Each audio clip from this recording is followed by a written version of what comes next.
Oi, gente! O destaque desta semana aqui no plenário da Câmara foi a aprovação do PLN 4. O que é isso? É um projeto de lei orçamentário que permite que o governo se endivide mais do que permite a Constituição para pagar despesas do dia a dia. Bom, é um projeto de lei orçamentário. O que você tem a ver com isso?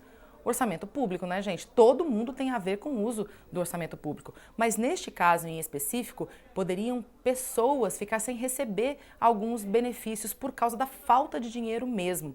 Neste caso em específico, 5 milhões de pessoas que recebem benefício de prestação continuada, ou seja, idosos e deficientes. Também tinha todo mundo aí que recebe algum tipo de previdência, né, algum tipo de benefício da previdência, aposentadoria, auxílio maternidade, auxílio doença e também todos os agricultores beneficiados pelo Plano Safra, ou seja, que fazem financiamentos da produção ou que recebem algum tipo de garantia porque perderam a safra no último ano. E o que diz esse projeto de lei aprovado? Olha, os deputados, eles permitiram que o governo quebre pela primeira vez a chamada regra de ouro das finanças públicas. Essa regra de ouro não é nova não, viu? Ela veio na Constituição de 88 justamente para evitar que o governo faça dívidas demais, que tanta dívida que não consiga pagar. Esse tipo de regra de ouro existe em praticamente todos os países do mundo para evitar esse superendividamento. E o que diz a nossa regra de ouro?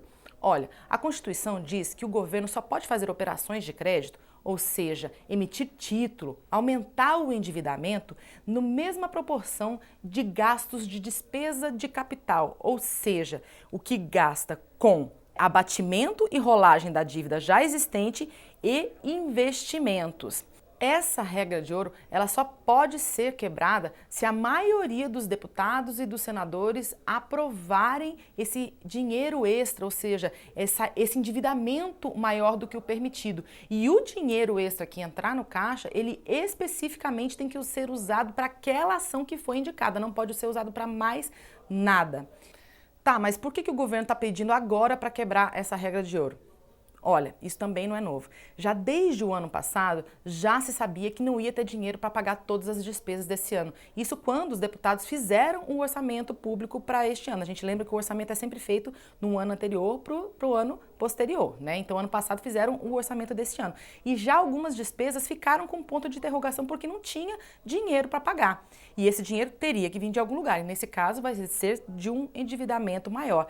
Olha, dá uma olhadinha nesse quadro que eu vou mostrar para vocês agora, para vocês verem como é que estava a execução do orçamento deste ano. Algumas despesas já tinham acabado, aí o dinheiro já não tinha mais de onde tirar. Esse Proagro, que está aí no começo, é a garantia para a safra de pequenos e médios produtores rurais. Ó, já não tinha mais dinheiro.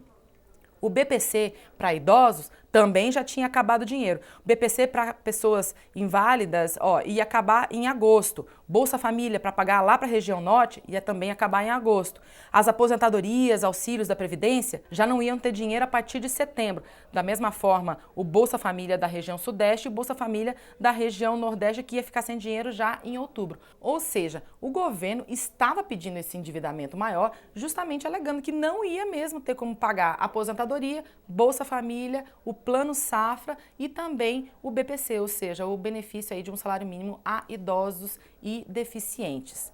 E quanto dinheiro essa operação envolve? 250 bilhões de reais foi o que foi autorizado aqui por deputados e senadores para que o governo se endivide mais do que prevê a Constituição, mais do que permite a Constituição.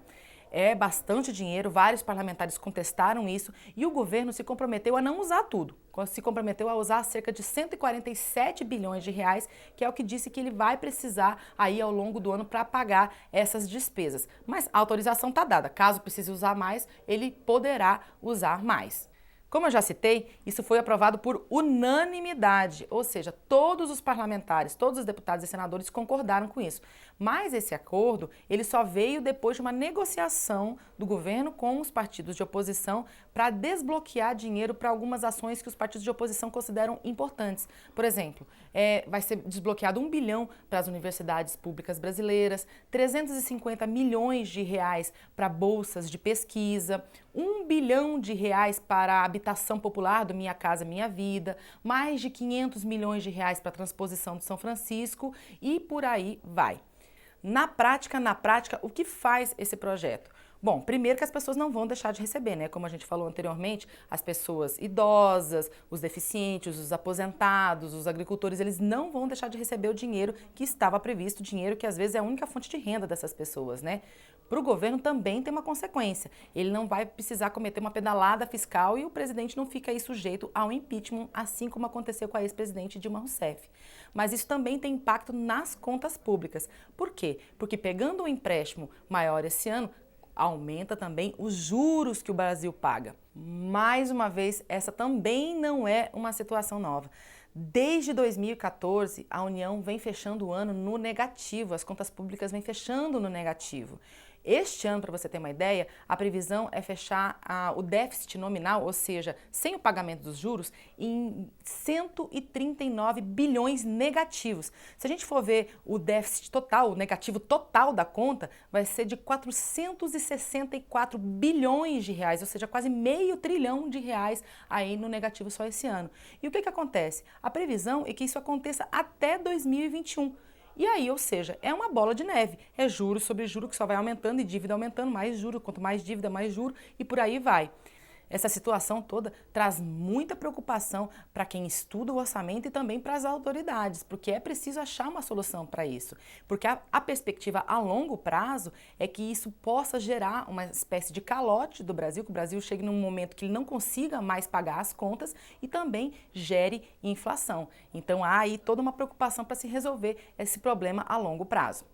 Vamos falar das outras aprovações. O Congresso Nacional, ou seja, deputados e senadores da mesma sessão, decidiram também derrubar 4 vetos presidenciais, fazendo com que esses trechos virem lei de verdade. Quais são eles? 1. Isenta aí de IOF e IPI os veículos híbridos e elétricos aí para deficientes e também para motoristas profissionais como os taxistas. Também permite que as fundações ligadas às universidades possam ser gestoras de fundos patrimoniais.